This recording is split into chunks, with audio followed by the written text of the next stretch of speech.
Ça va être bon, ça va être bon. Et là là là. Ça va être bon, ça va être bon. Oh, ça va être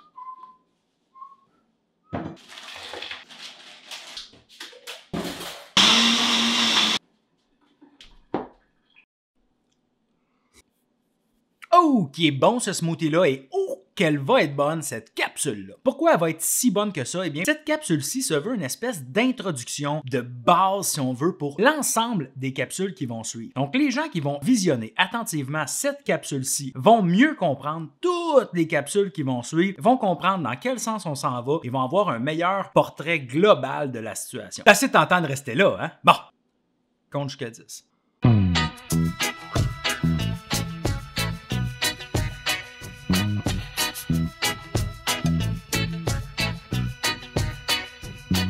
Bon lundi tout le monde et bienvenue à cette capsule Le temps d'un smoothie où, à chaque lundi, le temps de mon smoothie, je vous parle d'un sujet qui touche de près ou de loin l'adoption de saines habitudes de vie. Parlant de saines habitudes de vie, eh bien, justement, aujourd'hui, je vais tenter de vous expliquer quelles habitudes de vie on va prioriser pour l'ensemble de nos capsules puis comment on va les regrouper pour mieux se retrouver, pour avoir un meilleur portrait global de la situation. En fait, c'est bien simple, on va utiliser un espèce de concept de regroupement hybride entre, d'un côté, toutes les habitudes de vie qui sont traitées à travers le programme de formation de l'École québécoise, le fameux programme du ministère, et de l'autre côté, le concept des 5 facettes de l'entraînement utilisées entre autres par Nike Training. Grosso modo, on va utiliser une espèce de mélange de tout ça, mais encore une fois, pour mieux comprendre, je vais d'abord vous énumérer du côté du ministère les 6 habitudes de vie qui ont été retenues. La pratique régulière de l'activité physique, l'alimentation, la gestion du stress, le sommeil, la consommation de substances néfastes comme le tabac, les drogues, l'alcool et la consommation de multimédia. Première parenthèse, on adore ça les parenthèses. Ces temps-ci, le corps médical et les différentes recherches scientifiques tendent vers l'hypothèse que ce serait plutôt les habitudes de vie néfastes qui auraient une influence négative sur la santé par rapport au poids. Dans les dernières années, il y avait un énorme focus qui était mis sur le poids corporel. En fait, ça ne veut pas dire que le poids n'est pas important du tout. Au contraire, c'est un facteur de risque important pour des problèmes de santé importants, mais on se rendrait compte que la situation est beaucoup plus complexe que ça et que la clé est probablement dans l'adoption de saines habitudes de vie en général plutôt que d'un focus que sur le poids. Comme c'est un concept qui est assez nouveau et surtout très délicat, j'aimerais vraiment ça faire une capsule là-dessus, mais avant de le faire, je vais bien me renseigner, je vais essayer d'être bien nuancé pour que ce sujet-là soit traité de façon impeccable. De l'autre côté, on a le concept des 5 facettes d'entraînement de Nike Training Club, soit le mouvement, l'alimentation, le sommeil, la récupération et l'état d'esprit. Autre parenthèse, j'ai découvert ces 5 facettes d'entraînement-là à travers le podcast de Nike qui est excellent. Le nom du podcast, c'est Trained, comme entraîné au passé, ou en tout cas le participe passé, imperfect present, past, singular. Trained. Très intéressant comme podcast, facile à suivre, puis ils ont de solides invités, soit des sommités dans leur domaine ou des vedettes comme LeBron James. Le seul côté peut-être un petit peu plus négatif, c'est que le podcast est malheureusement seulement en anglais. Par contre, il est assez facile à suivre et justement, parlant de suivre, ça va vous donner une très bonne raison de suivre dans vos futurs cours d'anglais. De rien, les profs d'anglais. Fait plaisir. It's a pleasure, like they say.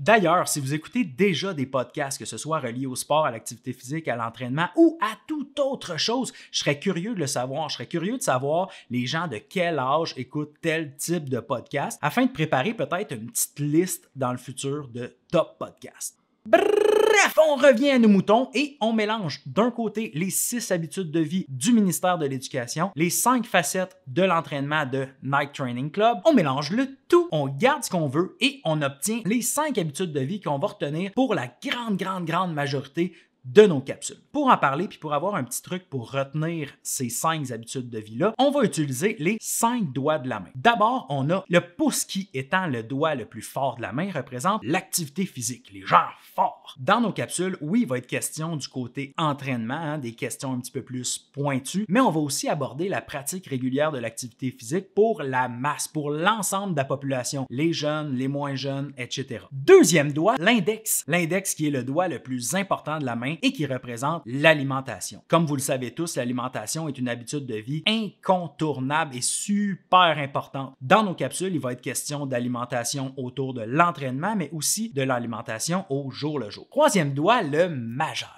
Le majeur représente l'habitude de vie de la gestion du stress et de la motivation. Donc, peut-être parce Quand on est stressé, le doigt lève plus vite. Là, bon, c'est un parallèle boiteux, mais en tout cas, un truc comme un autre. L'annulaire. Comme l'annulaire, le sommeil est souvent négligé, un peu oublié. On le sait qu'il est là, on le sait qu'il sert à de quoi, mais on n'en prend pas nécessairement soin. Le sommeil a une importance bien plus grande qu'on pense dans le portrait global des habitudes de vie. Vous allez être étonné par les capsules qui vont être autour du sommeil. J'ai commencé à lire, j'ai commencé à me renseigner et c'est absolument fascinant à quel point le sommeil est important, à quel point il y a des bienfaits psychologiques et physiques importants. Le dernier doigt, c'est le petit doigt.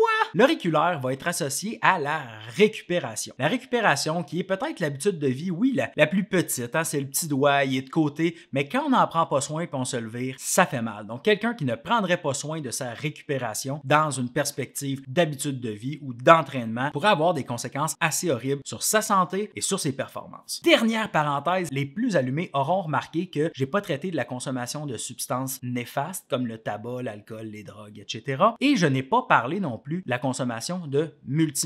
Pas que ces deux habitudes de vie-là sont négligeables, qu'on peut les mettre de côté, qu'elles sont pas importantes. Au contraire, on va essayer de les traiter peut-être dans certaines capsules hors série éventuellement, mais on n'en fait pas une priorité pour notre concept de 5 habitudes de vie. J'espère que le truc des 5 doigts de la main va vous aider dans le futur pour bien retenir, mais surtout bien comprendre où on s'en va à travers tout cet ensemble de capsules-là qui va grandir au fil des semaines. De mon côté, pour chaque capsule, je vous promets de bien me renseigner. Par contre, ça veut pas dire que ça va être parfait. Les choses peuvent changer très rapidement. Il y a des choses qui peuvent aussi complètement nous échapper. C'est pas la fin du monde, mais je vous promets de faire tout en mon possible pour garder ça accessible, intéressant et divertissant pour tout le monde. J'espère que vous avez apprécié. Si c'est le cas, on met un petit pouce en bas, on partage, on s'abonne. Puis nous, ça nous encourage à continuer de mettre du contenu de semaine en semaine. Alors, parlant de semaine, je vous dis à la semaine prochaine.